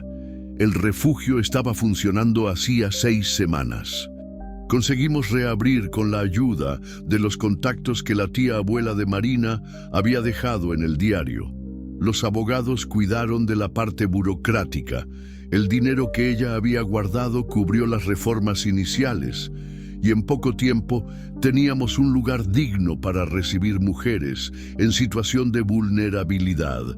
Yo había vendido mi camión y usado el dinero para comprar un vehículo menor, más adecuado para la ciudad. Continuaba haciendo algunos fletes regionales, pero ahora siempre volvía para casa al final del día. Casa. Hacía años que esa palabra no tenía significado real para mí. Don Toño, llamó Carla, una de las primeras mujeres que llegaron al refugio. ¿Puede venir aquí un minutito? Carla tenía 35 años y había huido del marido en Culiacán después de apalear tanto que quedó con el brazo quebrado. Llegó al refugio con el hijo de 8 años, Gabriel, que al principio mal hablaba de tan traumatizado. Hoy él corría por el patio jugando con los otros niños. ¿Qué fue, Carla? Es sobre Julia, ella dijo, apuntando para la mujer que había acabado de llegar. Los hijos de ella están con mucho miedo, no quieren ni salir de cerca de la madre. Miré para los niños. Un niño de unos 6 años y una niña de 4. Estaban agarrados en las piernas de la madre, mirando alrededor con desconfianza. Ya había visto esa escena varias veces en los últimos meses. Déjame a mí, hablé. Me aproximé despacio de la familia. La mujer, Julia, me miró con recelo. No la culpaba. Después de lo que ella había pasado, cualquier hombre representaba una amenaza en potencial. Hola, Julia. Mi nombre es Antonio, pero todo el mundo aquí me llama de Don Toño. Bienvenida a nuestro refugio. Ella asintió con la cabeza, pero no habló nada. ¿Y ustedes dos? Hablé, agachándome para quedar a la altura de los niños. ¿Cómo se llaman? El niño me encaró por algunos segundos antes de responder. Yo soy Mateo, y esta es mi hermana, Lara. Placer en conocerlos. Mateo, Lara, ¿ustedes están con hambre? La niña asintió tímidamente. Qué bueno, porque la tía Concepción hizo un pastel de chocolate hoy que está una delicia. ¿Ustedes quieren probar? Concepción era nuestra cocinera, una señora de 60 años que tenía un aire maternal con todos los niños. Ella también tenía su historia de violencia doméstica, pero había superado y ahora usaba su experiencia para ayudar a otras mujeres. «Pueden ir, hijos», Julia dijo bajito. «El señor parece ser gente buena». Llevé a los niños para la cocina, donde Concepción ya estaba preparando meriendas para ellos. Era impresionante cómo ella conseguía calmar a los niños más traumatizados en cuestión de minutos. Tenía un don natural para eso. Volví para el balcón, donde Marina estaba conversando con Julia. Ellas estaban sentadas en un banco que yo mismo había hecho, a la sombra de un mango que quedaba en el centro del patio. Siempre que veía a Marina en aquel ambiente, sentía una emoción extraña. Era orgullo, gratitud y algo más que yo aún no sabía definir. ¿Cómo está ella?, pregunté bajito para Marina. Afectada pero fuerte. El marido quebró 3 costillas de ella en la última agresión. Ella consiguió huir con los hijos mientras él dormía. ¿Y la familia? La madre de ella vive en Guadalajara. Ya entré en contacto. Ella puede recibir a Julia y a los niños allá, lejos del agresor. Era así que funcionaba. Marina había desarrollado una red de contactos por todo México. Familiares que podían ayudar, otras organizaciones que ofrecían apoyo, personas que habían pasado por situaciones similares y ahora estaban dispuestas a ayudar. Era como una grande familia extendida de mujeres que se protegían mutuamente. ¿Y los sapos?, pregunté. Era una pregunta que yo hacía siempre que llegaba una familia nueva. Marina sonrió. Aparecieron 3 en la puerta del frente hoy por la mañana. Quedaron allá hasta que ella llegó. Desde que reabrimos el refugio, los sapos se habían tornado nuestros consultores informales. Siempre que una mujer genuinamente en peligro se aproximaba del refugio, algunos de ellos aparecían en la puerta. Cuando llegaban personas con malas intenciones, maridos buscando esposas, hombres intentando hacerse pasar por víctimas estafadores, los sapos simplemente no aparecían. Era nuestro sistema de alarma natural. Nunca me voy a acostumbrar con eso, hablé. Yo tampoco, pero funciona, nunca han errado. Caminamos hasta la oficina, donde Marina mantenía los registros de todas las mujeres y niños que pasaban por el refugio. En 3 meses ya habíamos ayudado a 22 familias. Algunas quedaban solo algunos días, mientras organizaban el cambio para otro estado. Otras quedaban semanas, recuperándose física y emocionalmente antes de recomenzar la vida. «Don Toño», Marina dijo, revolviendo los papeles de la mesa, «necesito contarte una cosa. ¿Puedes hablar?» Rafael apareció ayer. Sentí la sangre helarse. En los últimos 3 meses no habíamos tenido noticias de él. Creía que había desistido de perseguir a Marina. ¿Dónde? En la casa de mi tía. Preguntó si yo estaba viviendo allá. Mi tía dijo que yo había viajado para fuera del estado y que no sabía cuándo yo volvería. ¿Él creyó? Por mientras, creo que sí. Pero mi tía quedó asustada. Dijo que él estaba diferente, más flaco, con cara de quien no dormía hacía días, y oliendo a bebida mismo siendo mediodía. Marina, nosotros necesitamos pensar en una protección mejor para ti. Ya pensé, y creo que sé qué hacer. Ella abrió una gaveta de la mesa y sacó algunos papeles. Ken son documentos de cambio de nombre. El abogado consiguió acelerar el proceso por causa de la situación de violencia doméstica. Miré los papeles. Donde antes estaba escrito Marina Santos, ahora leía Marina Benedita Santos Silva. Adoptaste el nombre de tu tía abuela, y el tuyo también, Silva. Si tú estás de acuerdo, claro. Quedé sin palabras por algunos segundos. Era más que un cambio de nombre, era una declaración. Marina, ¿tú tienes certeza de eso? Tengo. Tú eres mi familia ahora, don Toño, la única familia que escogí tener, y quiero que sea oficial. Sentí los ojos llenándose de lágrimas. Hacía tanto tiempo que alguien no me consideraba familia. Pero nosotros no estamos casados. No necesitas ser. Tú eres mi padre de corazón, el hombre que me salvó y me dio una nueva vida. Quiero cargar tu nombre. En aquel momento, entendí lo que Lupita siempre decía sobre Dios, poner a las personas correctas en nuestro camino. Marina había aparecido en mi vida cuando yo más necesitaba de un propósito, y yo había aparecido en la vida de ella cuando ella más necesitaba de protección y familia. Claro que estoy de acuerdo. Hablé, abrazándola. Va a ser un honor tenerte como hija.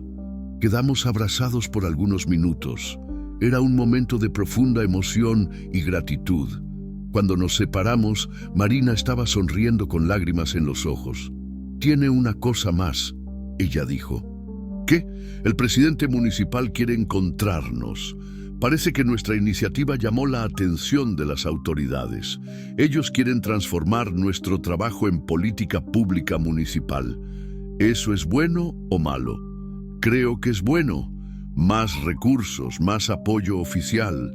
Podríamos expandir, ayudar a más mujeres. ¿Y los sapos? Pregunté sonriendo. ¿Cómo vamos a explicar nuestro sistema de seguridad? Marina rió. Vamos a decir que tenemos un método muy eficaz de selección. No necesitamos entrar en detalles. Pasamos el resto de la tarde organizando los documentos para la reunión con el presidente municipal. Era impresionante cómo Marina se había transformado en una administradora competente en tan poco tiempo. Ella lidiaba con presupuestos, coordinaba voluntarios, mantenía contacto con otros refugios, todo con una eficiencia que me sorprendía.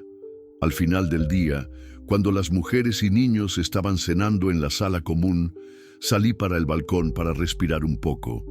El sol estaba poniéndose, pintando el cielo de naranja y rojo. Era un momento de paz que yo había aprendido a valorar. ¿Pensando en qué?, Marina preguntó, apareciendo a mi lado. En cómo la vida cambia rápido. 3 meses atrás, yo estaba perdido en la carretera, sin saber para dónde ir. Hoy tengo una casa, una familia, un propósito. Y en cómo a veces uno necesita pasar por el infierno para llegar al cielo. Ella completó. ¿Te arrepientes de alguna cosa? ¿De Rafael? ¿Del sufrimiento que pasaste? Marina quedó pensativa por un momento. No. Si yo no hubiera pasado por todo aquello, no estaría aquí hoy. No sabría cómo ayudar a esas mujeres de verdad. El dolor me enseñó compasión, el miedo me enseñó coraje, la humillación me enseñó dignidad. ¿Y yo? ¿Crees que yo aprendí alguna cosa? Tú aprendiste a amar de nuevo, de una forma diferente, más amplia. Tú amas a cada mujer que pasa por aquí como si fuera hija tuya. A cada niño como si fuera nieto.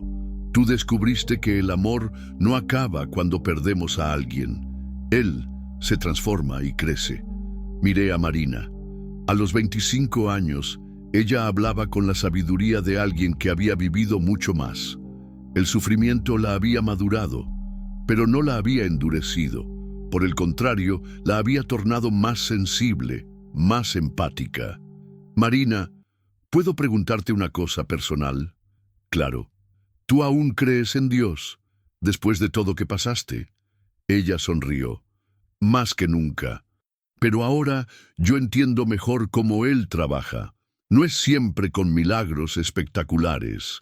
A veces es poniendo a una persona buena en nuestro camino en la hora correcta. A veces es dando fuerza para uno salir de una situación mala.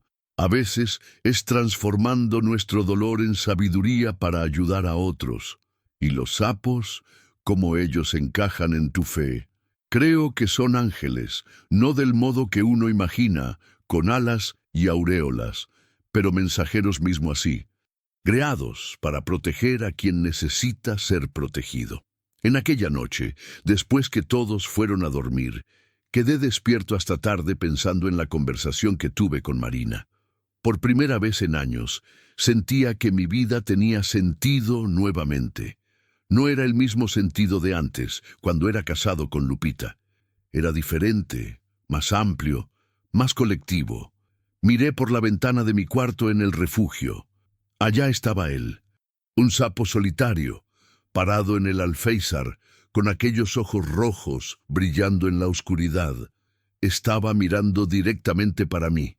«Gracias», susurré. El sapo parpadeó una vez y desapareció en la noche. En el día siguiente, desperté temprano y fui a preparar el desayuno para todo el mundo. Era una rutina que había aprendido a amar. El barullo de los niños jugando, las mujeres conversando bajito, planeando sus futuros. Era música para mis oídos. Marina bajó las escaleras ya arreglada para la reunión con el presidente municipal. Estaba usando un vestido azul marino simple pero elegante. Parecía una ejecutiva confiada, muy diferente de la mujer asustada que yo había encontrado en el arroyo. «¿Listo para nuestra gran reunión?», ella preguntó. «Listo, pero tú que vas a hablar, yo soy solo el chofer. Tú eres mucho más que eso, y ellos necesitan saber. Salimos juntos para lo que sería un paso más en nuestra jornada de transformación. Y mientras conducía por las calles de Mazatlán, yo sabía que nuestra historia aún estaba siendo escrita. Lo mejor aún estaba por venir. La reunión con el presidente municipal estaba marcada para las 10 de la mañana en el ayuntamiento de Mazatlán. Era un lunes soleado de diciembre y la ciudad bullía con el movimiento típico del final del año.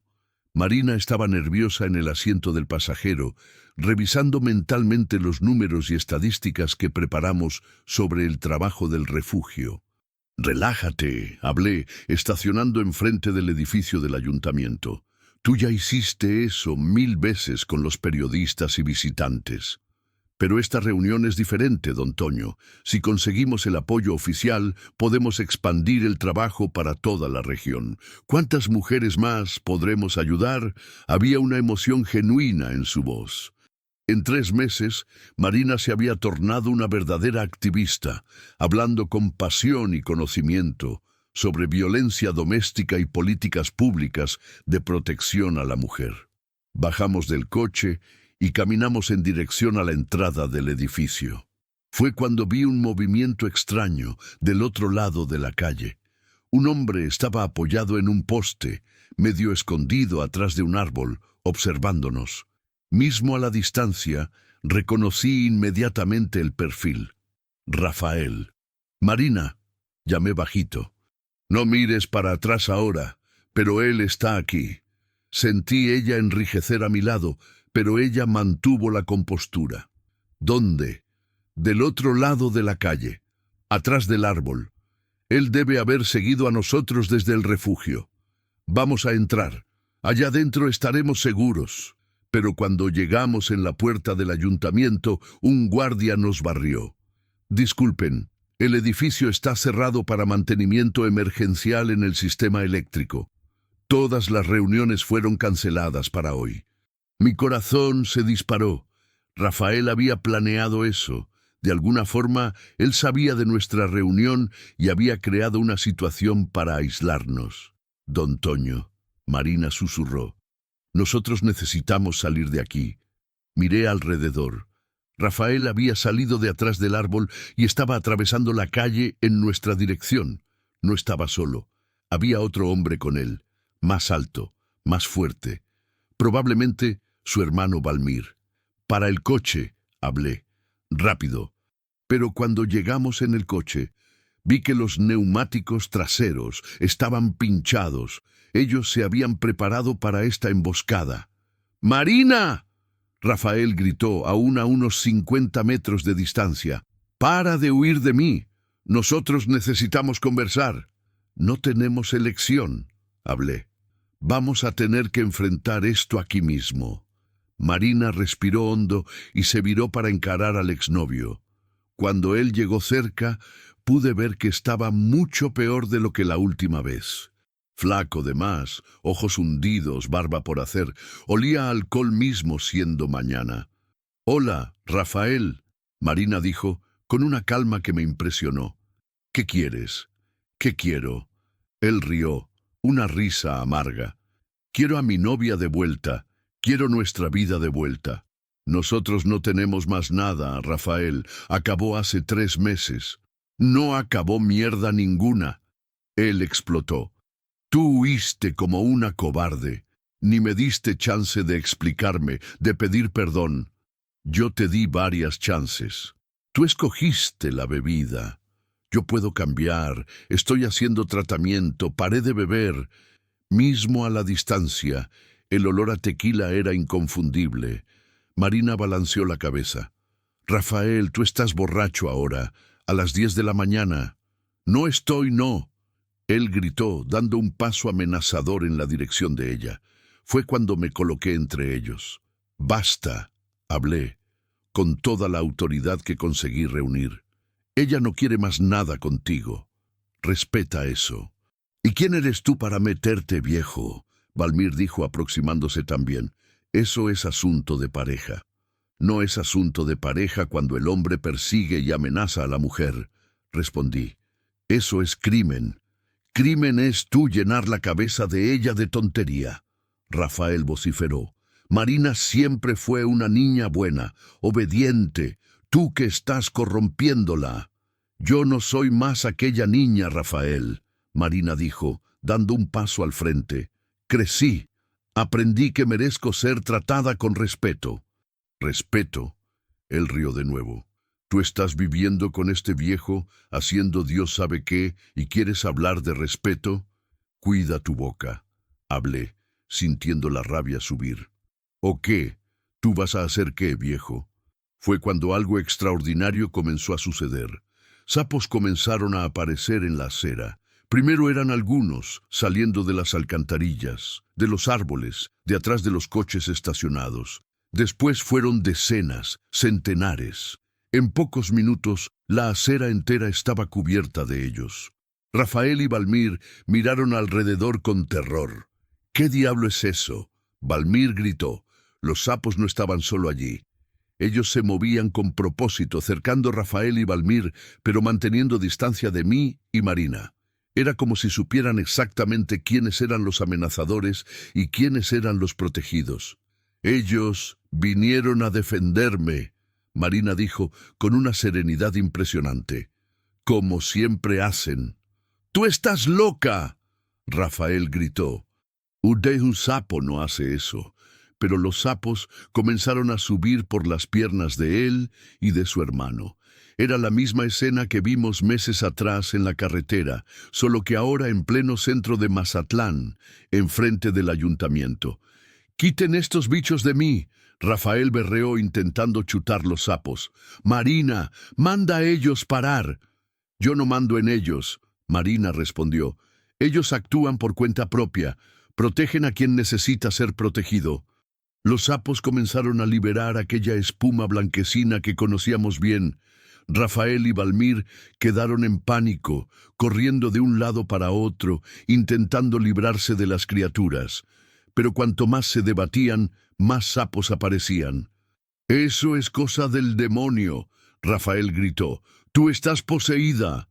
«No», Marina dijo aproximándose de él sin miedo. «Eso es protección, es la naturaleza defendiendo a quien no puede defenderse solo». Fue cuando percibí que Marina no era más la misma persona. Había una fuerza en ella que iba mucho más allá de lo que yo conocía.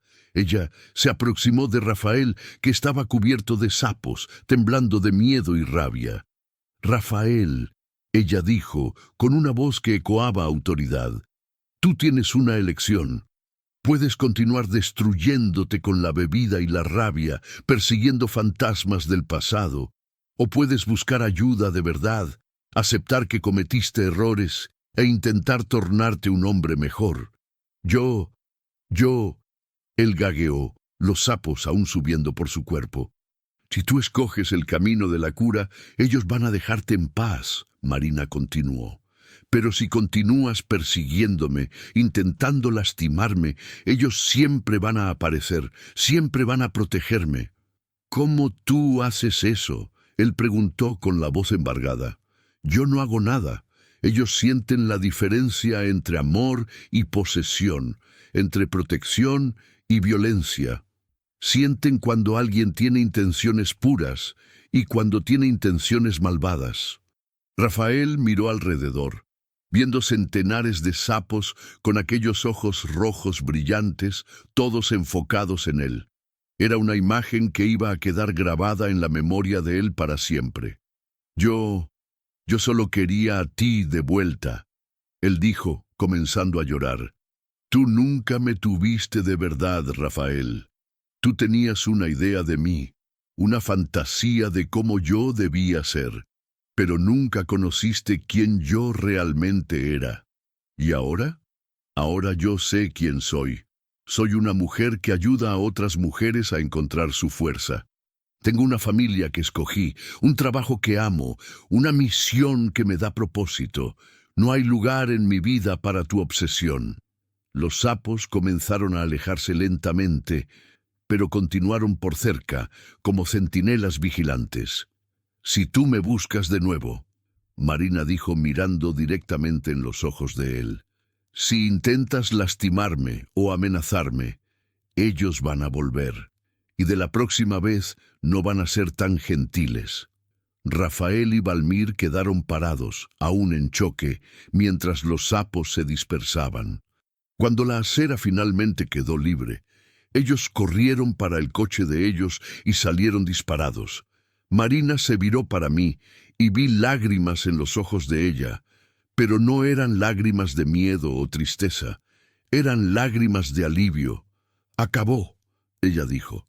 Finalmente acabó. ¿Cómo sabías que ellos iban a irse?, pregunté.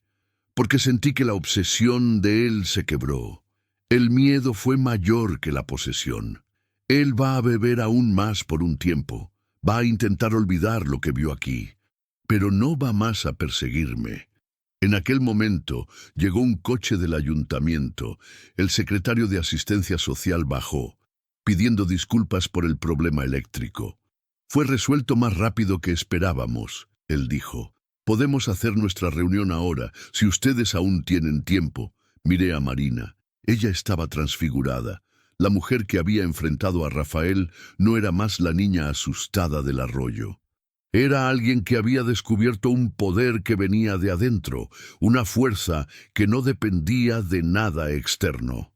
Tenemos sí, ella respondió. Tenemos mucho de qué conversar. La reunión en el ayuntamiento duró 3 horas. Marina presentó nuestro trabajo con una pasión y competencia que impresionó a todos los presentes. Al final, conseguimos no solo el apoyo oficial, sino también un compromiso de expandir el programa para otros municipios de la región. Ustedes son inspiradores, dijo el presidente municipal. Nunca vi una iniciativa tan bien estructurada surgir de forma tan orgánica. Es porque vino del corazón, Marina respondió. Y cuando una cosa viene del corazón, ella crece naturalmente. Salimos del ayuntamiento al final de la tarde, exhaustos pero realizados. El coche ya había sido arreglado. El guardia explicó que alguien había llamado una vulcanizadora para resolver el problema de los neumáticos. ¿Cómo te sientes?, pregunté mientras conducía de vuelta para el refugio. Libre, ella respondió sin vacilar. Por primera vez en la vida, completamente libre. ¿Y con miedo? ¿De qué? Del futuro. De lo que viene por delante. Marina sonrió. ¿Con miedo? No. Con expectativa, sí. Nosotros tenemos tanto trabajo por delante. Tantas mujeres para ayudar. Vamos a expandir para otros estados, crear una red nacional. ¿Imaginas cuántas vidas podremos tocar? Miré por el retrovisor. La ciudad de Mazatlán se extendía atrás de nosotros, pero no había ningún sapo a la vista. Era como si supieran que su misión de protección estaba cumplida. Don Toño, Marina dijo. Gracias. ¿Por qué? Por haberme enseñado que familia no es solo sangre, es elección, es cuidado, es estar presente cuando la persona necesita. Gracias a ti, respondí, por haberme enseñado que la vida puede recomenzar cuantas veces sea necesario. Cuando llegamos al refugio, las mujeres y niños corrieron para recibirnos. Querían saber cómo había sido la reunión, si conseguimos el apoyo prometido. Marina contó todo con entusiasmo, pero no mencionó el encuentro con Rafael. En aquella noche, después que todos fueron a dormir, salí para el balcón para respirar el aire fresco. Marina vino a juntarse a mí algunos minutos después. ¿Sabes qué descubrí hoy? Ella dijo. ¿Qué? Que coraje no es no tener miedo. Coraje es hacer lo que necesita ser hecho mismo teniendo miedo. Y tú tuviste coraje. Nosotros dos tuvimos.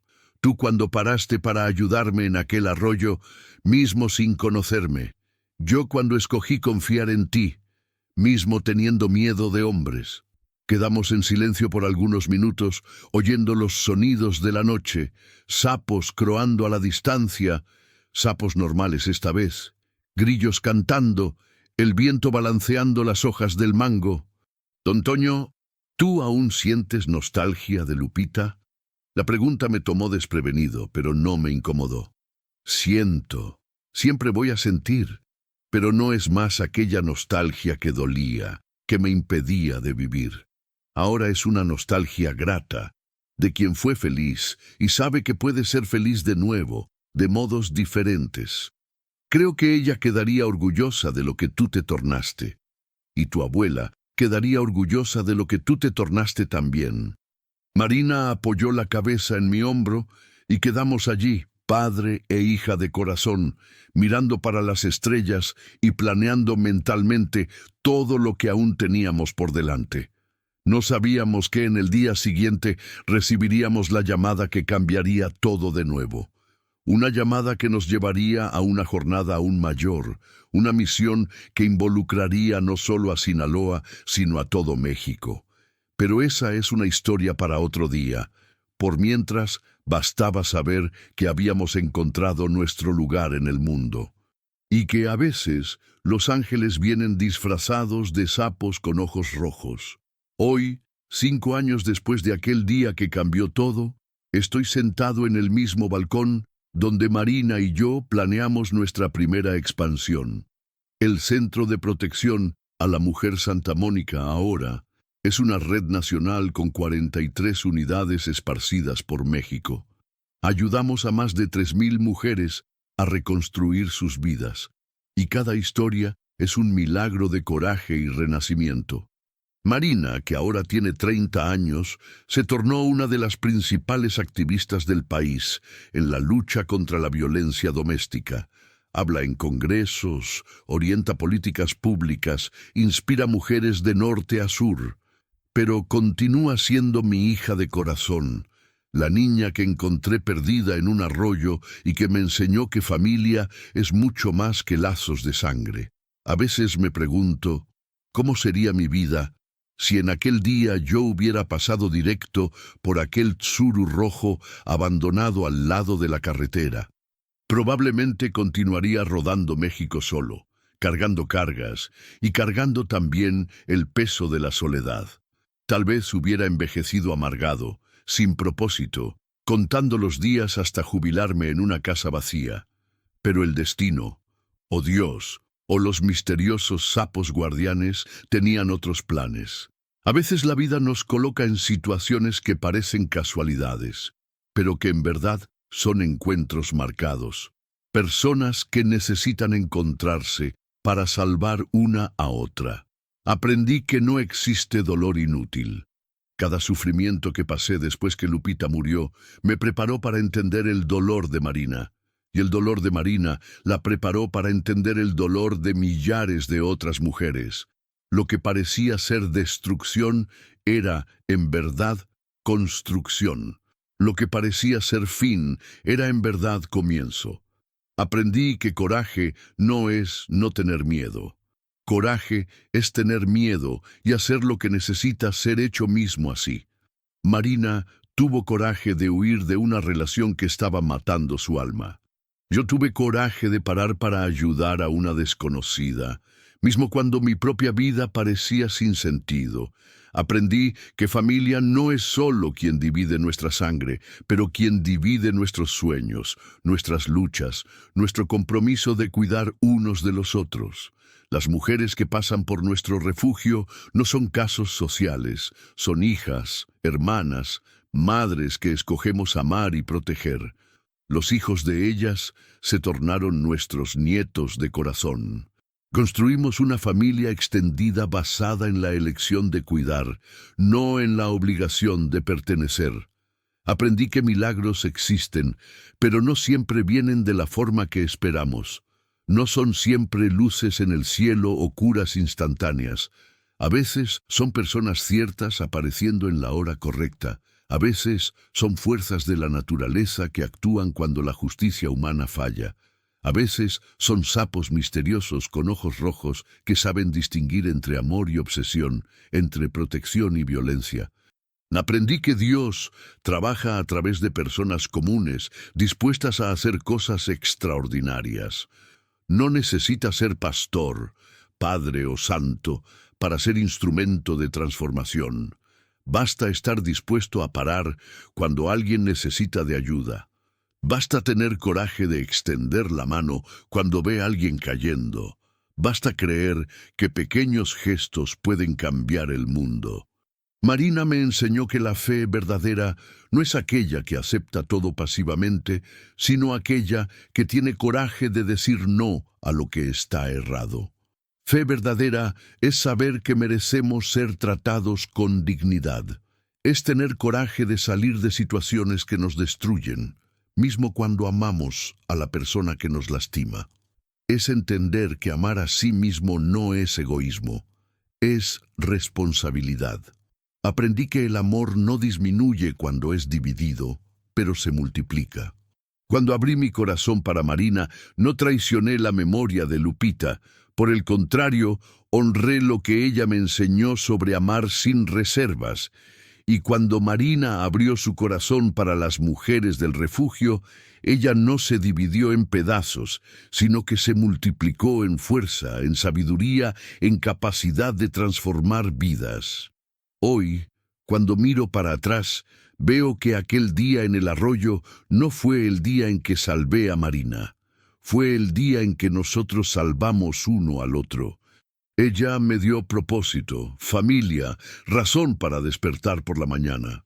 Yo le di a ella seguridad, protección, la confianza de que no estaba sola en el mundo. ¿Y los sapos? Continúan apareciendo cuando es necesario. No con tanta frecuencia, pero siempre que una situación realmente peligrosa se aproxima de cualquier una de nuestras unidades. Las voluntarias más nuevas aún se asustan, pero las antiguas ya saben, cuando ellos aparecen es señal de que estamos en el camino cierto, protegiendo a quien necesita ser protegido. Si tú estás leyendo esta historia y reconoces en Marina la mujer que tú fuiste o que tú conoces, sabe que nunca es tarde para recomenzar. Nunca es tarde para decir no a lo que te destruye y sí a lo que te construye. Tú no naciste para ser tapete de nadie. Tú naciste para brillar, para ser feliz, para contribuir con el mundo de un modo único que solo tú puedes hacer. Si tú te reconoces en mí, si estás perdido en las carreteras de la vida, sin saber para dónde ir o por qué continuar, sabe que tu historia no acabó. A veces necesitamos perdernos completamente para encontrarnos de verdad. A veces necesitamos sentir que no servimos para nada para descubrir para todo lo que servimos. Tu dolor no es inútil. Tu experiencia no es desperdicio. Todo lo que tú viviste puede ser transformado en sabiduría para ayudar a otros. Y si tú eres alguien que lastimó a quien decía amar, que usó el nombre de Dios para controlar y manipular, que confundió amor con posesión, sabe que aún hay tiempo para un cambio verdadero. Pero un cambio real exige reconocer los errores, buscar ayuda profesional y aceptar que la persona que tú lastimaste tiene el derecho de seguir adelante sin ti. Amor verdadero no prende, libera. Amor verdadero no exige, ofrece. Amor verdadero no destruye, construye. La vida es hecha de encuentros, personas que se cruzan por segundos y cambian todo, miradas que se encuentran en el momento cierto, palabras que llegan cuando más precisamos oír, manos que se extienden cuando estamos cayendo, corazones que se abren cuando creemos que no hay más lugar para amor en el mundo. No pases directo por las oportunidades de ayudar. No ignores las señales de que alguien necesita de ti. Tú puedes ser el ángel que alguien está esperando. Tú puedes ser la respuesta de la oración de una persona desesperada. Tú puedes ser la diferencia entre alguien desistir o continuar luchando. Y cuando tú menos esperes, cuando estés ayudando a alguien a encontrar su propio camino, vas a descubrir que encontraste el tuyo también. Porque es así que funciona. Dando es que se recibe, perdonando es que se es perdonado, ayudando es que se es ayudado. Las carreteras de México continúan llenas de personas perdidas, lastimadas, necesitando de una segunda chance. Continúan llenas de traileros solitarios buscando sentido. Continúan llenas de marinas esperando por sus toños y de toños esperando por sus marinas. Si un día tuvieres sapos con ojos rojos en tu camino, no te asustes. Puede ser señal de que tú estás siendo llamado para una misión mayor. Puede ser señal de que tu historia de sufrimiento está a punto de transformarse en historia de victoria. Y recuerda siempre, no importa cuán oscura esté la carretera, no importa cuán perdido tú te sientas, no importa cuántas veces tú caíste, siempre hay una nueva chance esperando en la próxima curva. Siempre hay un nuevo amanecer después de la noche más larga. Porque al final no somos definidos por las tempestades que enfrentamos, sino por la forma como aprendemos a bailar en la lluvia. No somos medidos por las veces que caímos, sino por las veces que nos levantamos, y no somos juzgados por los errores que cometimos, sino por lo que hicimos para repararlos y para que no se repitieran. La carretera continúa, y en algún lugar de ella hay alguien esperando ser salvado por ti, y alguien esperando para salvarte también. Esa es la belleza de los encuentros que cambian vidas. Nunca sabemos si estamos siendo el ángel de alguien o si alguien está siendo nuestro ángel. En la mayoría de las veces somos los dos al mismo tiempo. Y tal vez sea esa la mayor lección que aprendí en estos 5 años, que somos todos ángeles disfrazados, esperando el momento cierto para revelar nuestras alas y volar juntos para casa.